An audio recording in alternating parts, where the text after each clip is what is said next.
몇십억을 주더라도 징역 1, 2년 안 사는 게 훨씬 더 남는 양사잖아요. 정관예우는 국민 모두의 피해로 돌아갑니다. 사법부에 대한 불신이 되는 거고요.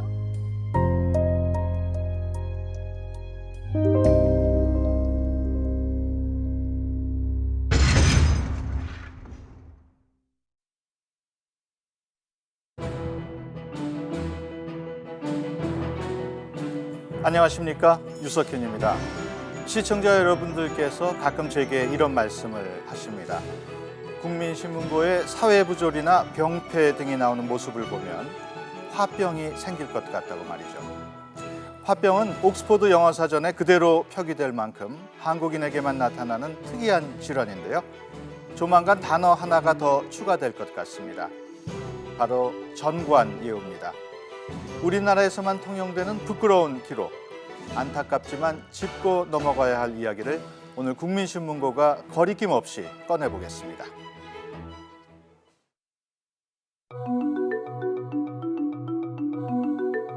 아니요, 몰라요. 잘 몰라요? 모르세요? 대충은 알고 있는데 경력 있으셨던 분들을 대우해 준다는 거 아니에요?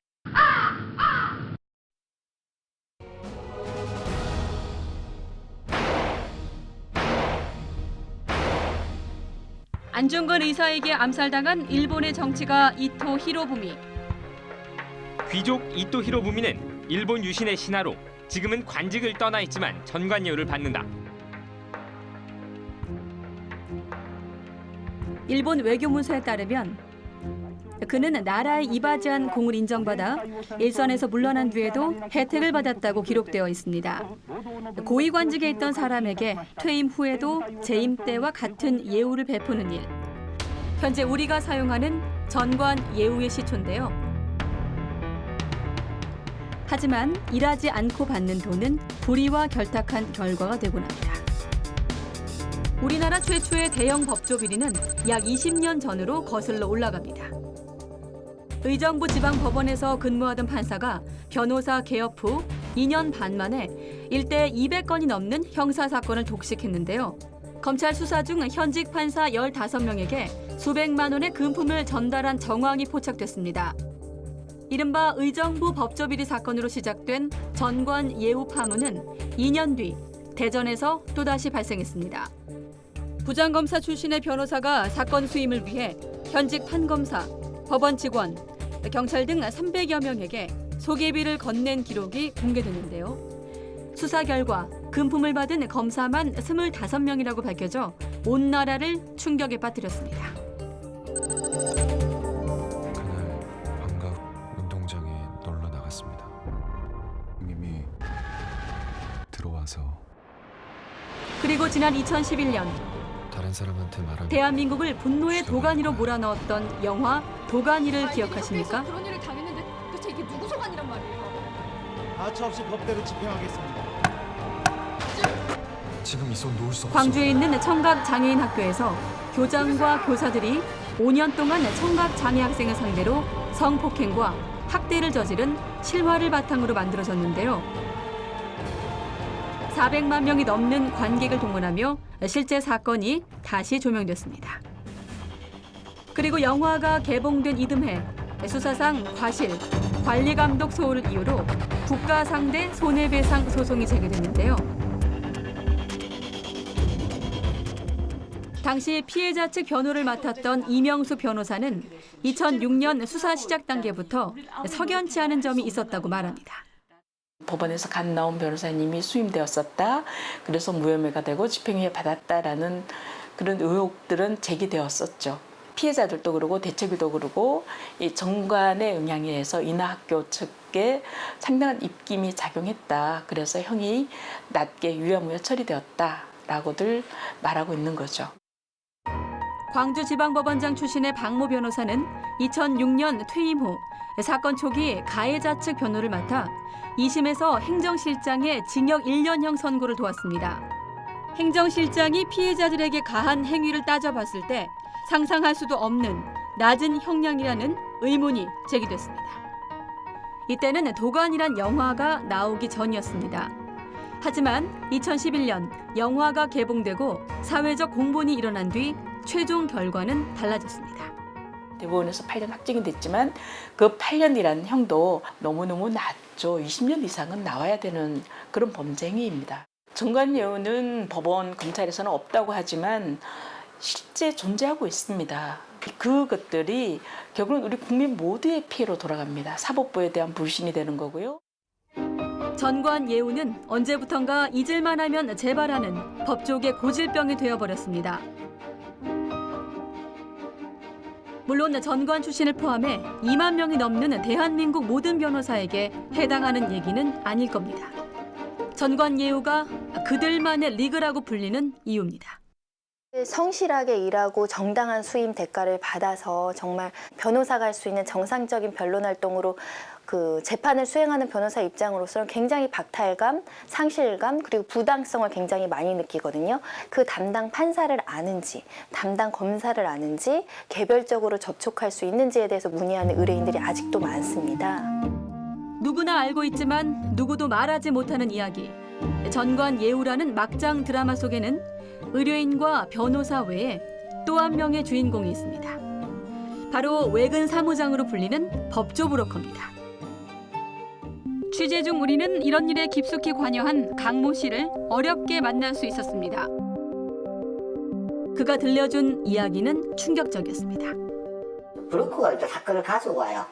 가져와서 그 해당 재판부의 판사라든지 기소한 검사 쪽에 줄을 내려고 그러고요. 직접적인 라인만 제대로 잡는다면 효과를 상당히 볼 수가 있죠. 정관을 통해서 전화 변론을 부탁받은 적이 있죠. 아주 오래전에. 실제적 효과도 큰 효과를 봤었고요. 소위 줄만 잘 타면 재판의 결과에도 영향을 미칠 수 있다는 얘기입니다. 원만한 사건 해결을 바라는 의뢰인과 전관 출신 변호사, 그들 사이를 잇는 법조 브로커의 목적은 오직 하나입니다.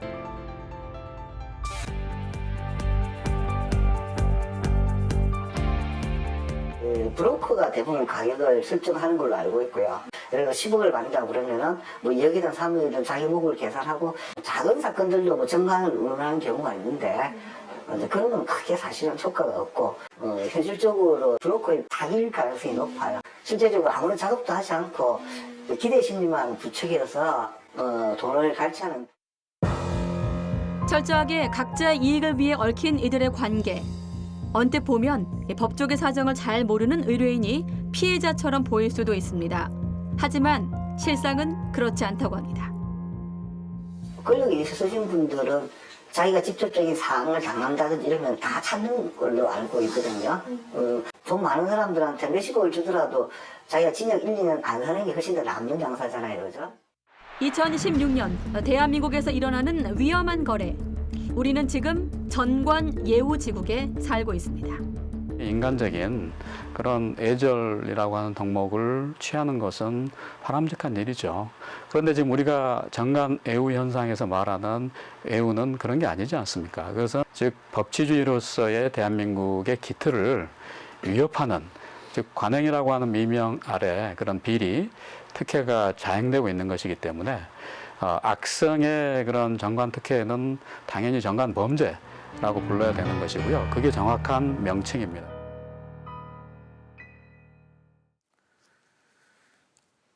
네, 그야말로 요술방망이가 따로 없습니다. 죄를 지어도 전관예우를 받는 변호사와 브로커만 있으면 형량도 가벼워지고 수사 중인 사안도 무혐의 결론이 나니 말입니다.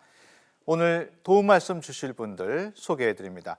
경북대학교 법학전문대학원 심평 교수 나오셨습니다. 안녕하십니까?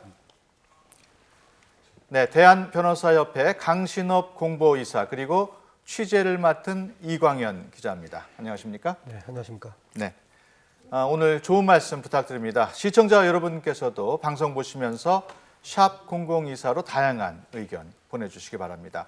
의견 보내주신 분 가운데 추첨을 통해서 모바일 상품권을 드립니다. 신 교수님, 예. 앞서 인터뷰를 보니까 예. 그 인터뷰한 사람 중에서 전관예우의 뜻을 모르는 분들이 꽤 있던데 예. 먼저 어떤 뜻인지 좀 쉽게 설명을 해주시죠. 말 그대로 그 전관예우라는 것은 원래는 그 공무원이 퇴직하고 나서 그 근무했던 곳으로부터 그 특별한 대접을 받는 것이 그 정관예우입니다. 예. 그러나 지금 우리 사회에서 논의되고 있는 정관예우는 그것하고는 조금 다른 의미죠. 판사나 검사로 근무하다가 퇴직해서 근무하던 그 법원이나 검찰청으로부터 특별한 대접을 받고 예. 또 거기 한 가지 더 중요한 그 요소가 들어갑니다. 바로 그 사건 처리가 왜곡되는 것입니다. 예. 이것을 지금 현재 우리가 그 정관예우라고 많이 부르고 있습니다. 예. 아무리 정관을 예우해 준다지만 수임한 사건 처리가 왜곡된다면 문제가 아닐 수 없습니다. 강 변호사님, 네. 이런 판결이 법을 바탕으로 이루어져야 할 텐데 실제로는 돈과 로비, 인맥 뭐 이런 거에 영향을 받는다면 문제 아니겠습니까? 네, 큰 문제가 되죠. 결국은 돈에 의해서 사건을 무마시키고 예. 또 형량을 변화시키고 이것은 돈으로 공권력을 파는 것이고 국민들이 준 공권력을 아주 나쁘게 이용하는 것이고 국민에 대해서 배신행위라고 할 수 있습니다. 예. 그런데 이광현 기자, 네. 여기에 또 브로커가 개입을 한다고요? 네, 그렇습니다. 정확한 숫자는 파악되지 않고 있지만 상당히 많은 수의 브로커들이 지금도 변호사법 위반으로 적발되고 있습니다. 예. 법조 브로커와 전관예우, 전관예우와 법조 브로커 밀접해 보이시죠? 자, 취재 중에 이런 내부 상황을 잘 아는 사람을 만날 수 있었는데요. 저희가 여러 경로를 통해서 이런 분들을 만나보려고 노력했지만 사실 현실적으로 이제 인터뷰하기는 쉽지 않았던 게 사실입니다. 네, 이런 브로커들은 이른바 외근 사무장 이렇게 불리는데요. 크게 보면 두 가지 형태로 볼 수 있습니다. 경찰 공무원이나 검찰 수사관 같이 실제 법조계 근무를 하면서 경험을 쌓았던 사람도 있고요. 또 사업을 하다가 여러 정관계 친분을 쌓은 사람도 있는 것으로 그러니까 학연이나 지연을 통해서 이루어진 관계겠죠. 이런 형태로 볼 수 있겠습니다. 적게는 수억 원, 적다고 볼 수는 없겠습니다만 상대적으로 또 크게 보면 수십억 원까지 오가는 수임료 중에서 브로커의 몫은 통상 30% 정도라고 합니다. 전체 수임료에서 세금을 뗀 액수를 챙기는 변호사 입장에선 브로커보다 돈을 적게 받는 경우도 생길 수 있겠죠. 그러다 보니까 변호사 위에 브로커 이런 웃지 못할 말이 나올 정도입니다. 제가 일단 강신업 이사님께 잠깐 여쭤보면 취재 중에 이런 얘기를 들었어요. 서초동 주변에 있는 카페에 가보면 양복 입고 이렇게 심각한 얘기하는 사람들은 대부분이 법조 브로커다. 현실적으로 맞는 얘기인가요? 네, 맞는 말일 수 있겠습니다. 그런데 여기서 이제 우리가 보통 이제 정식적인 사무장하고 브로커하고는 좀 다른 개념이기도 합니다. 그러니까 여기서 문제가 되는 브로커들은 지금 여기 홍만표 변호사 사건에서의 이민희 씨와 같이 전체적으로 인맥을 이용해 가지고 영향을 미치고 큰 사건을 가져오고 이런 사람들을 말하는 것이고요. 보통 얘기하는 사무장, 외근 사무장이라는 사람들은 실제로 그와 같은 어떤 큰 영향력을 가진 것은 아니고 서초동에서 일종의 어떤 사건을 그 사무실에게 연계해주고 또 처리를 해주는 이런 사람들을 말합니다. 예. 전관예우와 법조 브로커, 한국 법조의 양대 악의 축이라고 봐도 과언이 아닐 듯 싶습니다. 신 교수님, 이런 그 전관예우와 브로커 어떻게 보십니까? 정관예우와 그 법조 브로커는 다른 선진국에서는 없죠. 예. 제 일본인 서성인 손오베 이치오 선생이 과거에 일본 최고재판소 대법관을 하시는데 이분이 방안 했을 때 제가 이런 말씀을 드렸습니다. 우리 한국에서는 대법관 출신 변호사가 사건에는 전혀 관여하지 않고 도장만 찍어주고 3천만 원 내지 5천만 원을 받고 있습니다. 예. 이렇게 개탈하면서 말씀을 드렸습니다. 여기에 대해서 손오베 선생이 딱 한마디로 잘라서 말씀하시는 것이 그것은 허용돼서는 안 될 뇌물입니다. 이렇게 말씀을 하셨어요. 이렇게 이 정관예우 또 이것을 매개하는 법조 브로커 이건 아주 부끄러운 우리만이 가지는 우리 법조계의 양대 악의 축이라고 정말 부를 수가 있습니다. 네, 지금 신 교수님께서 간단한 일화 한 가지 소개해 주셨는데 제가 듣기로는 우리 신 교수님도 판사 출신이라고 들었습니다. 예, 그렇죠. 언제 판사를 하셨죠? 네. 제가 1983년부터 93년까지 만 10년을 했습니다. 네.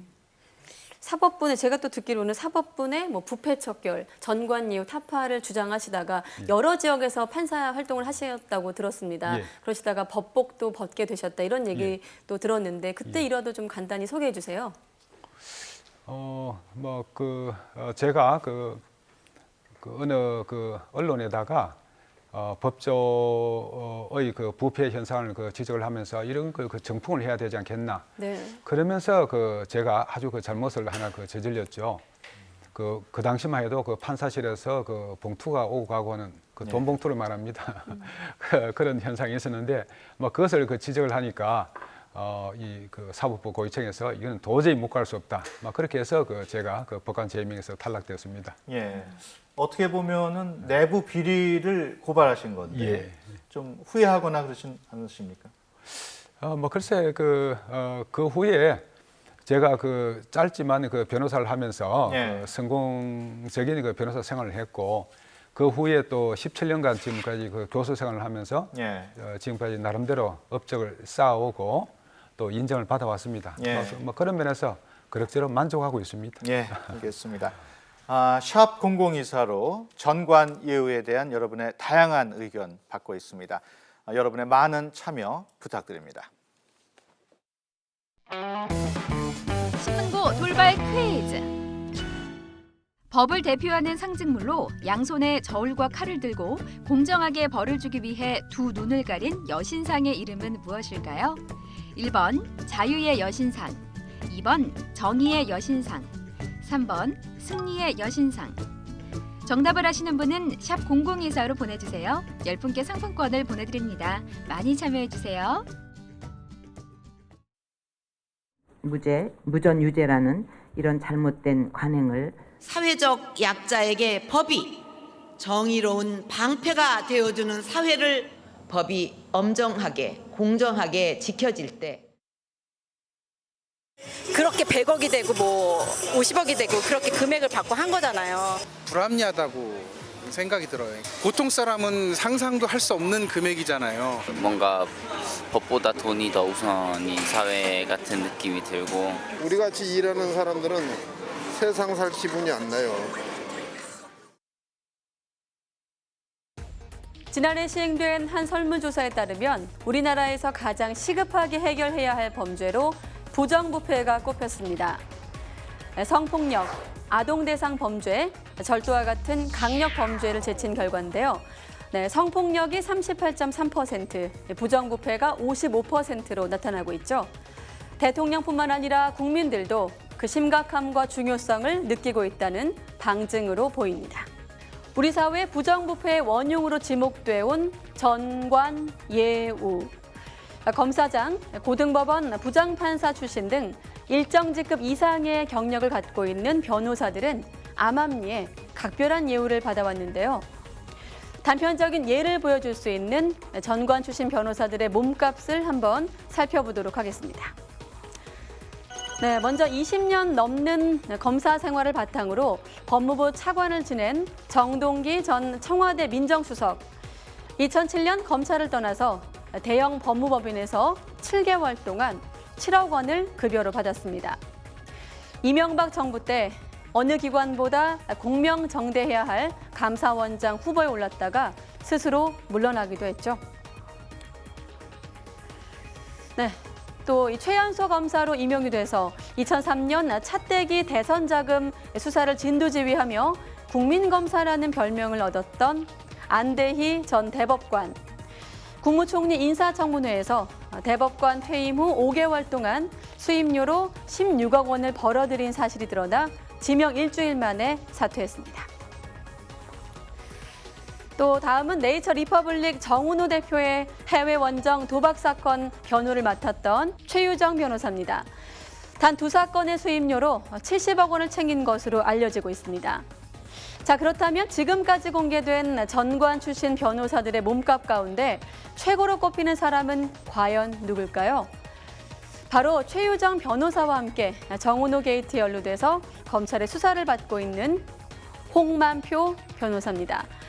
전직 대통령 관련 수사를 비롯해서 특수부 검사로 화려한 이력을 갖고 있는 그는 2011년 9월부터 2012년 12월까지 총 110억 원을 매출액으로 신고했습니다.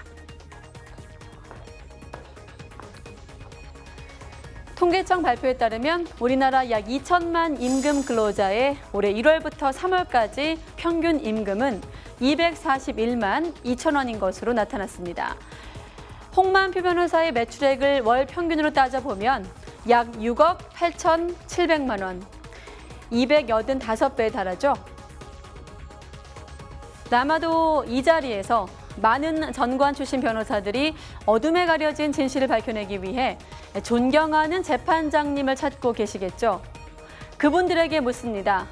여러분이 존경하는 것이 진정 이 나라의 법과 정의가 맞습니까? 네, 기득권 세력이 상부상조하면서 자신이 차지할 수 있는 이익을 악착같이 챙기는 모습 정말 볼썽사납습니다. 16억, 70억, 110억, 보통 사람들은 상상도 못하는 큰 액수인데요. 신고한 액수가 이 정도니까 실제 액수는 이보다도 훨씬 더 많을 수도 있습니다. 신 교수님, 네. 법학을 전공한 교수로서 어떻게 보셨습니까? 저는 그 판사와 그 변호사 또 교수를 함께 경험을 해봤습니다만은 제가 그 판사로서 그 법대에 있을 때하고 변호사로서 그 변호사석에 있을 때하고 교수로서 그 방청석에 있을 때하고 그 입장이 차이가 존재하는 것 같습니다. 제가 판사로 있을 때는 정관예우라고 하는 것은 존재하지 않는다고 다른 판사들처럼 그렇게 생각을 했습니다. 그러나 제가 지금 이 교수의 입장에서 보면 정관예우는 반드시 존재하는 것이고 이것을 꼭 척결을 해야 한다는 것입니다. 조금 어려운 용어를 말씀을 드리자면은 정관예우 이것은 권력의 사유화를 초래하는 것입니다. 이로 인해서 민주주의와 법치주의 기초가 잠식되고 있습니다. 이것을 척결하지 않는 한 우리 사회는 결코 민주주의를 제대로 실행하고 있다고 할 수가 없을 것입니다. 이 정관예우 수임료와 관련해서 최근 발생한 유명한 사건이 바로 정은호 케이스입니다. 강 변호사님, 뭐 많은 분들이 이 사건을 알고는 있겠습니다만 좀 더 간단하게 좀 설명을 해주시죠. 그럼 간단하게 설명해 보겠습니다. 2016년 올해죠.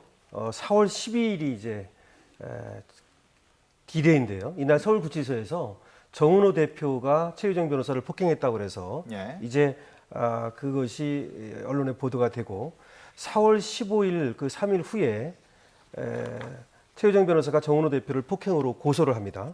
그리고 이제 4월 26일 날 정은호 대표가 서울지방변호사회에 진정을 이제 하게 되는데요. 여기서 8인 명단이 나타나게 됩니다. 로비스트. 그래서 홍만표 변호사가 여기 들어 있었던 것이죠. 하여튼 이렇게 해서 시작이 돼가지고 결국은 최유정 변호사가 두 건에서 100억을 받았다가 30억을 돌려주고 70억을 받았다는 것이 드러나고요. 그래서 최유정 변호사가 5월 12일 날 구속수감이 됩니다. 그리고 이제 홍만표 변호사가 정은호 게이트에서 결국 두 번에 걸쳐서 도박 사건에서 무혐의를 받게 해줬다는 것이 드러나고 그 다음에 또 한 번 기소는 됐지만 거기서도 횡령죄라든지 이런 것들이 빠지고 도박죄만 기소가 됐다. 그리고 여기에서 검찰 영향력을 행사했다. 이런 것이 이제 의혹이 드러나면서 결국 6월 2일 날 홍만표 변호사가 구속되게 됩니다. 지금까지 최유정 변호사와 그 정은호 대표 사이에서 불거진 폭행 사건을 기화로 해서 결국 최유정 변호사의 법원에 대한 어떤 로비 그리고 홍만표 변호사의 검찰에 대한 로비 이런 것들이 이제 의혹이 불거지고 그리고 탈세 혐의 이런 것들이 이제 수사가 되고 지금 구속이 두 사람이 된 상태입니다. 그 정관예우의 변호사 수임료 액수를 보면 억 단위, 10억 단위 굉장히 부르는 게 값일 정도인데 실제로 변호사 수임료가 그 정도로 뭐 높습니까? 그런 질문 굉장히 많이 받으실 것 같아요. 앞서 제가 만난 그 관계자도 뭐 지나친 과장일 수 있겠습니다만은 배고픈 변호사는 사자보다 무섭다 이런 얘기도 하더라고요. 실제 그렇게 무서운가요? 예, 그렇습니다. 변호사는 기본적으로 돈을 많이 벌기는 어려운 직업입니다. 그래서 예로부터 면기난부다. 기근은 면할 수 있으나 부자가 되긴 어렵다라고 봅니다. 그것은 왜냐하면 변호사는 기본적으로 상인이 아니라고 봅니다. 그래서 인권을 옹호하고 사회를 정의를 실현하고 그러다 보면 물론 이제 변호사는 밥은 먹어야 되니까 사무실 운영하고 직원 월급 주고 교통비하고 등등의 기본적인 돈은 필요하지요. 그래서 변호사도 돈을 받을 수밖에 없습니다. 하지만 그 돈이 어느 X를 넘어서면 그 사실 그 변호사 하는데 필요가 없는 것이거든요. 그렇다면 그 돈은 뭔가 다른 데 쓰이는 것이고 나쁜 데, 어두운 데로 흘러 들어간다는 것이죠. 그래서 여기서 지금 몇십억 하는데 그것은 어떤 다른 목적이 없었다면 그런 돈을 부를 필요도 없는 것이고 또 그렇게 돈을 줄 필요도 없는 것이기 때문에 그 내부에 어떤 어두운 거래가 있는 것이고 그것이 뭐 분명한 것이고 그래서 저희들은 이것이 이제 전관이라고 하지만 여기서의 전관이라고 하는 것은 판사나 검사를 하다가 옷을 바꿔 나온 검사나 판사라는 얘기입니다. 다시 말해서 변호사라고 저는 대한변호사협회의 공부이사를 맡고 있습니다만 사실은 변호사로서 비리를 저지른 것이 아니고 엄밀히 말하면 검찰의 연장선상 아직도 자신이 검사라고 생각하고 있고 아직도 자신이 판사라고 생각하고 있어서 거기에 남아있는 자기의 선후배 판사들과 검사들과 연계를 해서 그래서 나쁜 짓을 저질렀다. 그래서 많은 변호사들에게 오히려 욕을 먹게 하고 있다. 이렇게 보고 있습니다. 예, 말씀하시면서 점점 언성이 높아지셨어요. 네. 이광현 기자, 네. 그 높은 수임료를 받는 전관 변호사 얼마나 되는지 숫자가 파악이 되고 있습니까? 네, 한번 통계를 살펴보면 좋을 것 같은데요. 자, 2012년 여러분도 아시겠지만 이 법학전문대학원 제도가 시행이 되면서 어느덧 변호사 무려 2만 명 시대가 됐습니다. 매년 배출되고 있는 전관 출신 변호사도 100명 이상 가까이 집계되고 있는데요. 제가 좀 나가서 자세하게 좀 더 설명을 해보도록 하겠습니다.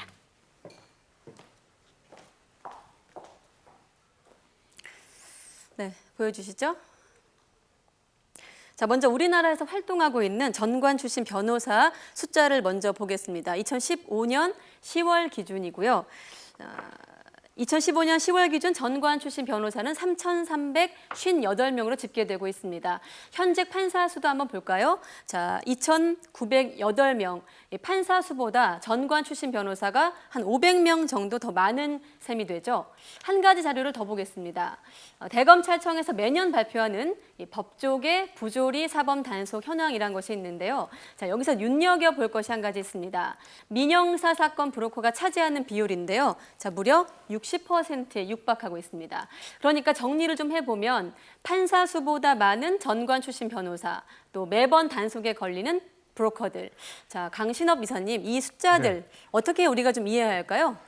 네, 결국은 이 사건을 두고 공생관계, 그 변호사와 그 브로커와의 어떤 먹이사슬, 그리고 또 이어지는 그 검찰과 법원, 현직에 있는 분들하고 옷을 벗고 나온 분들과의 삐뚤어진 선후배 문화, 그다음에 뭐 특권 의식도 좀 있을 수 있고요. 우리 심평 교수님 판사하셨습니다마는 이 판검사를 지낸 분들은 나름대로의 자기들끼리의 어떤 특권 의식을 좀 갖고 있는 것도 같고요.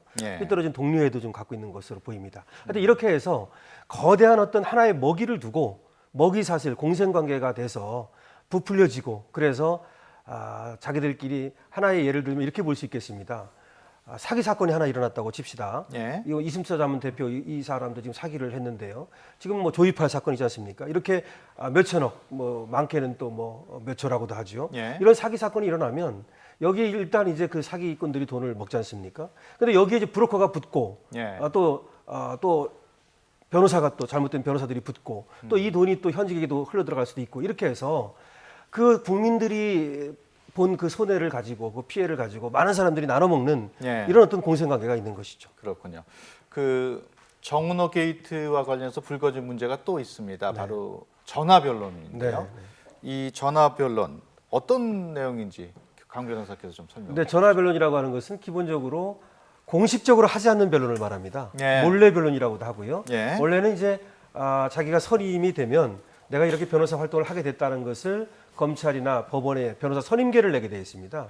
검찰 같은 경우는 변호사 선임계를 안 내고 그러니까 아무도 모르게 뒤에서 전화나 또는 다른 식으로 만나서 하는 변론을 말하고요. 이것이 이제 변호사법 위반이 되겠습니다. 전화 한 통에 수억, 수백억씩 참 돈 벌기가 누워서 떡 먹기보다 쉽습니다. 상식을 뛰어넘는 거액의 수임료 때문에 일각에서는 수임료의 상한을 정한 변호사 보수표를 마련해서 표준화하는 방안이 언급이 되고 있습니다. 이런 움직임에 대해서 두 분 견해 궁금한데 먼저 신 교수님은 어떻게 보십니까? 이 엄청난 그 수임료에 대해서 지금 국민들이 그 느끼시는 좌절감, 허탈감 같은 것은 뭐 저도 충분히 이해를 하고 있고 예. 또 국민들과 더불어서 저 자신 분노하고 있습니다. 예. 그러나 이 변호사 수임료를 어떤 기준을 정해서 정한다는 것은 상당히 어렵습니다. 예.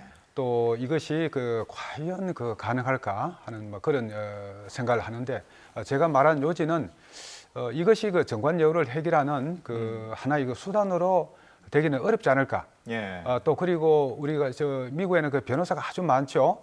근데 미국에도 변호사 보수를 받는 걸 보니까 우리보다 훨씬 더 심하게 서민들을 또 벗겨 먹는 예. 그런 변호사들도 많이 있는 걸 봤습니다. 예. 저는 그런 생각을 갖습니다. 예. 강 변호사께서는 어떻게 보십니까? 네, 신 교수님 말씀이 맞는 면도 있습니다. 이걸 일률적으로 정하기는 어려운 면이 있지만, 예. 그러나 저는 이제는 이것을 시장 경제에 맡길 수는 없다고 생각합니다. 예. 그렇게 맡겨뒀습니다, 지금까지. 예. 그랬는데도 의정부 비리부터 대전 법조 비리를 거쳐서 수많은 법조 비리 와서 지금에 또 이렇게 2015년 법조 비리가 터졌습니다. 예. 그래서 어느 선을 정해서 기본적으로 기본 상한과 하한을 정하는 방법도 있겠고요. 예. 아니면 그것을 정하지 않는다 하더라도 내가 얼마를 받았다는 것을 신고하도록 하는 것입니다. 예. 지금도 물론 국세청 같은 데는 신고가 되지만 그렇게 하는 신고가 아니라 변협에 신고를 하면서 내가 이렇게 받을 수밖에 없는 이유를 설시하도록 한다면 예. 다시 말해서 상한 하한을 정하는 방법도 있고 그것은 정하지 않는다 하더라도 자기가 받은 액수를 신고하게 하면 예. 나름대로의 제도적 보완이 될 거라고 생각합니다. 예, 알겠습니다. 거액의 수임료가 오가는 전관예우, 특별한 사람들의 이야기 같습니다만은 그 피해자는 우리 주변에 있었습니다.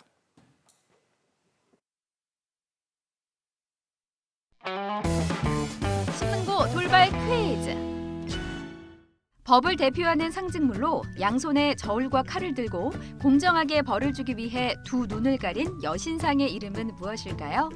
1번 자유의 여신상, 2번 정의의 여신상, 3번 승리의 여신상. 정답을 아시는 분은 샵 0024로 보내주세요. 10분께 상품권을 보내드립니다. 많이 참여해주세요.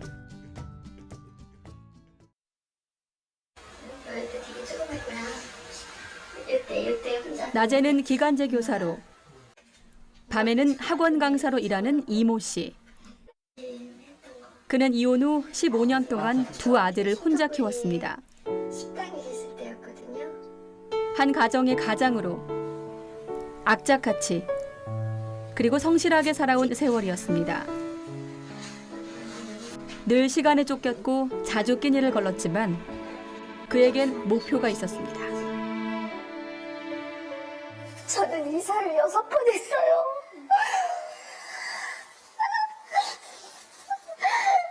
이혼하고 애들 둘 데리고 이사 하나쯤만 있으면 좋겠다. 그 돈은 정말 애들한테 치킨 한 번 제대로 사줄 수 없었던, 그렇게 힘들게 모았던 돈이었었어요. 애들의 미래이고 제 삶이었죠, 그 돈은. 하지만 이 씨가 그렇게 청춘을 다 바쳐 힘들게 모았던 돈이 물거품처럼 흔적도 없이 사라졌습니다. 서울중앙지방검찰청은 1,000억 원대 고객 투자금을 유용한 혐의로 투자자문업체인 이숨투자자문 대표 안모 씨를 구속했습니다. 피해액만 약 1,400억 원으로 추정되는 이숨투자자문 사기 사건. 피해자는 3,000명에 육박합니다. 이 씨도 그중 한 명입니다. 제일 처음에는 3천만 원으로 시작을 해서 그 사건이 터지는 게 9월인데 7월 달까지 계속 조금씩 입금을 했어요. 그래서 총 투자 금액이 1억 1,000입니다. 이렇게 해서 한 달 총 합방 금액을 저희 통장에 정확하게 몇십 원까지 다 넣어줬어요. 은행과는 비교도 할 수 없는 높은 금리와 원금 손실은 절대 없을 거라는 직원의 말. 그리고 매일매일 수익금을 알려주는 문자 메시지는 그가 믿음을 갖게 한 가장 중요한 이유였습니다. 그래서 이 씨는 동생 돈 2천만 원과 집 담보대출까지 받아 투자 금액을 늘렸습니다. 20% 이상의 수익, 그 달콤한 유혹. 하지만 그건 투자금을 빼돌리기 위한 눈속임에 불과했습니다. 새로운 투자자의 돈으로 기존 투자자에게 이자나 배당금을 지급하는 이른바 다단계 금융사기. 이숨 투자자문의 송모 대표는 2002년부터 비슷한 수법으로 이미 실형을 선고받은 전과 6범이었던 겁니다. 이 씨 같은 이숨 투자자문 피해자들은 송 씨가 벌인 또 다른 투자 사기 사건에 주목하고 있습니다. 직전에 인베스트 컴퍼니라는 투자 회사에서 일어난 100억 원대 사기 사건. 대표인 송 씨는 이 사건으로 지난해 8월부터 법정에 섰습니다. 1심에서 4년형을 선고받은 송 씨는 항소심에서 네이처 리퍼블릭 정은호 게이트에 연루된 부장판사 출신 최유정 변호사를 선임합니다. 그리고 2개월 뒤 최유정 변호사의 이른바 전관 파원은 놀라웠습니다. 징역 4년이었던 1심 결과가 2심에선 집행유예로 바뀌어 풀려난 겁니다. 인베스트 컴퍼니 피해자들에게 피해액 대부분을 갚았다는 게 그 이유였습니다. 검찰 수사 결과 최 변호사는 이 과정에서 무려 50억 원을 받은 것으로 드러났습니다. 50억을 주는 사람은 그 50억을 주는 이유가 있겠죠. 다른 이유가 있다는 거예요. 저는 전관 예우가 아니라 전관 로비라고 생각하는데 전관 로비를 했기 때문에 그런 것이 아니냐. 이런 사실을 알게 된 이숨 투자자문 사기 사건 피해자들은 분통을 터뜨렸습니다. 인베스트 컴퍼니 피해액과 최유정 변호사에게 건넨 50억 원이 바로 자신들이 투자한 돈일 가능성이 높다고 보기 때문입니다. 송 씨가 인베스트 사기 사건 재판에서 낮은 형을 받기 위해 이숨 투자자문을 세워 다시 투자 사기 생각을 벌인 뒤 그 돈으로 인베스트 피해자들과 합의를 하고 거액의 전관 변호사까지 고용했다고 의심하는 겁니다. 또 그 수원 사건을 범하는 도중에 지금 이숨 투자자문이라고 하는 또 금융 대규모 사기를 범한 거죠. 그 전에 어떤 사기를 범한 다음에 여기에서 피해금을 또 새로운 사기를 쳐서 여기는 걸 여기로 메꾸고 또 이 사건에서는 또 여기에 또 사건에 사기를 쳐서 또 이 돈을 여기다 메꾸고 그 50억은 과연 누구 돈이냐. 지금 저희 이숨 피해자들이 투자한 그 피해 금액에서 나간 돈이란 말인 거죠. 피해자들의 입장에서는 너무나 억울하고 또 그 돈이 쓰여서 결국 그런 판결이 났다라는 것이 더 억울한 거죠. 이숨 투자자문 피해자들은 징역 4년에서 집행유예로 감형된 인베스트 컴퍼니 재판 결과를 보고 무척이나 어깨가 쳐졌습니다. 누워도 잠을 잘 수가 없고 급기야 공황장애 증세까지 나타나면서 힘든 하루하루가 이어집니다. 도저히 이해할 수 없는 수임료와 재판 결과, 또 상식이 통하지 않는 법과 정의 앞에 열심히 살 의욕마저 잃었다고 말합니다. 그러니까 청소도 밉지만 최유정 변호사는 배운 사람인데 더 괘씸한 것 같아요. 욕이 나와요. 아, 저런 사람이 있구나. 저렇게 돈을, 비자금을 현금으로 몇십억을 집에다 이렇게 쌓아놓고 그런 사기꾼들을 비호하는 그런 변호사가 우리나라에는 많은가 보다. 열심히 살 이유가 있을까?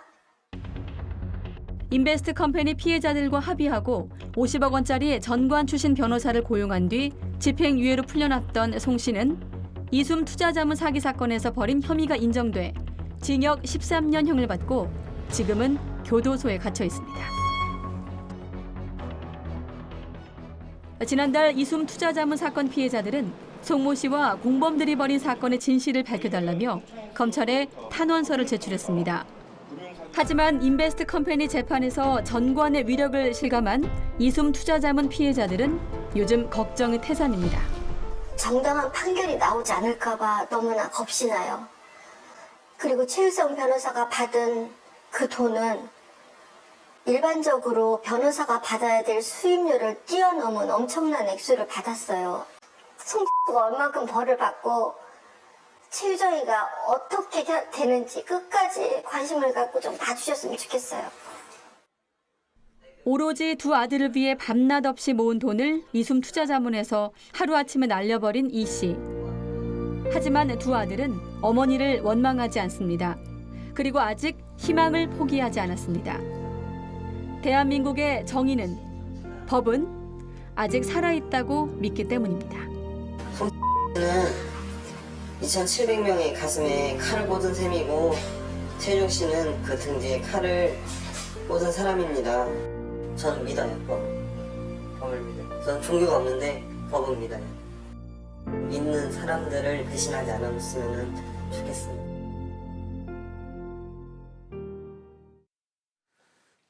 네, 종교는 없지만 법은 믿는다는 피해자분의 말씀이 마음에 와 닿는데요. 신 교수님, 네. 전관예우에 대한 법적인 제재는 없습니까? 법적인 그 제재는 있는데요. 그 정관예우를 건절한다고 해서 그 정관예우 그 방지법이라는 그것이 그 한 두 개의 그 법 조문에 걸쳐서 있습니다. 그럼에도 불구하고 정관예우가 없어지지 않고 오늘 이렇게 문제가 되는 거죠. 그래서 어떤 면에서 보면은 그런 정관예우 방지법이라는 말 자체가 그 말이 남용입니다. 그럼에도 불구하고 우리가 그 두 개의 그 법 조문을 소개해 드리자면은 첫 번째는 그 변호사법 제31조 제3항에서 정하고 있는 사건 수임의 그 제한입니다. 전 근무지에서 퇴직 전 1년 이내 근무지에서 그다음 1년간 수임을 할 수 없는 것이고, 다른 하나는 그 공직자윤리법 제17조에서 정하고 있는 그 취업 제한입니다. 5년간 근무했던 것과 밀접한 관련을 가진 그 직장에, 그러니까 로펌에 그 3년에 걸쳐서 퇴직 후 3년에 걸쳐서 취직할 수 없는 이런 그 취업 제한이 있는데, 이 두 개를 합해서 정관예우 방지법이라고 우리가 이름을 붙이고 있는 것이 보통입니다. 네, 지금 교수님께서 변호사법 그리고 공직자윤리법 그렇게 말씀하시면서 법이 난무하고 있다 이런 표현까지 쓰셨거든요. 남용되고 있다 이런 표현 쓰셨는데 어떻습니까? 지금까지 상황을 좀 보면 이런 법들이 무용지물이 아닌가 이런 생각이 들거든요. 좀 손질을 좀 해야 되지 않을까 이런 생각이 들어요. 네, 그렇습니다. 지금 개업지 제한 규정 1년 이것은 이제 그 1년만 지나면 또 다른 데 갔다가 발포로 돌아가가지고 또 그것을 우회하고 있고요. 이런 식으로 이 법을 지금 법은 있지만 이것을 이제 우회하고 또 그것을 피하고 이렇게 하는 것인데, 그래서 지금 변호사법을 개정을 해서 그 현직 판검사들에게 로비를 했다거나 로비 목적으로 돈을 받았다거나 그런 경우에는 변호사 자격을 박탈하는 것, 이것이 필요하다고 생각이 됩니다. 알겠습니다. 이제 가장 중요한 얘기를 해야 될 것 같습니다. 전관예우를 뿌리 뽑기 위한 방안, 과연 어떤 게 있을까요, 교수님? 저는 말이죠. 이 정관예우를 너무 쉽게 생각하지는 말자고 항상 주장을 합니다. 이 정관예우라는 것은 우리 사회의 광범한 사회 문화적 현상인 영구주의의 뿌리를 받고 있습니다. 그래서 이것을 불식하는 것이 어렵다는 전제 설정에 비로소 우리가 정관예우에서 벗어날 수 있다는 생각을 갖는데요. 예를 들어서 지금 서울지방변호사에서 판사 검사의 변호사 개업 금지를 내걸고 있는데 조금은 좀 아니한 측면이 있는 것이 아닌가 싶습니다. 왜 그러냐면은 이것이 가능하지를 않습니다. 판사 검사로 임용된 사람들이 적성이 맞지 않는 사람도 있고, 또 판사 근무를 하다 보면은 능력이 뒤떨어지는 사람도 나옵니다. 또 부패에 오염되는 사람도 나옵니다. 그것은 비율적으로 반드시 생기게 마련입니다. 이런 사람들에게도 정년 때까지 계속해서 판사 검사의 지위를 보장해서 근무하게 한다 그러면은 그것은 또 다른 아주 악성의 철밥통을 만드는 것이죠. 그러면서 다시 한번 생각해 봐야 될 것이고, 그래서 좀 더 우리가 제도적으로 서서히 이것을 극복해 나가야 할 것으로 봅니다. 알겠습니다. 네. 시간 관계상 좀 간단히 말씀해 주셔야 될 것 같은데, 이제 아마 교수님은 변호사 단체에서 주장하고 있는 판검사와 이제 변호사를 좀 따로 임용해야 되는 이런 부분에 대한 지적을 하신 것 같거든요. 네, 결국은 전관예우를 없애기 위해서는 저는 젊은 판검사님들이 의식구조를 개혁해서 이걸 없애는데 앞장서 주시길 바라고요. 그리고 아까 말씀드린 것처럼 현관들에게 로비를 한다거나 청탁 목적으로 돈을 받으면 변호사 자격을 박탈해서 변호사를 할 수 없게 하고, 그리고 우리 의식구조를 바꾸고, 또 앞으로 판사나 검사들도 이와 같이 비리에 연루되면 어떤 강하게 처벌을 한다든지 내지는 판사 검사를 더 이상 할 수 없게 예. 해서 이 정관 비리를 완전히 뿌리를 뽑아야 한다고 생각합니다. 알겠습니다. 사법이 돈과 전관, 또 법조 브로커들에 의해서 춤을 춘다면 이들이 하는 수사와 재판을 국민이 믿을 수 있을까요? 법 앞에 평등이 사라지는 순간 사법 정의는 요원할 것입니다. 오늘 도움 말씀 주신 네 분 감사합니다. 감사합니다.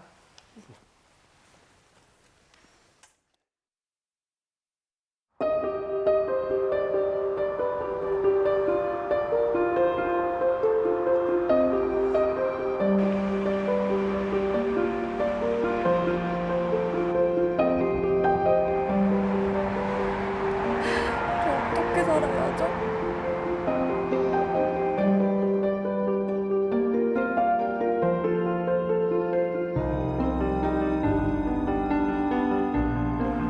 살아줘서 고맙습니다.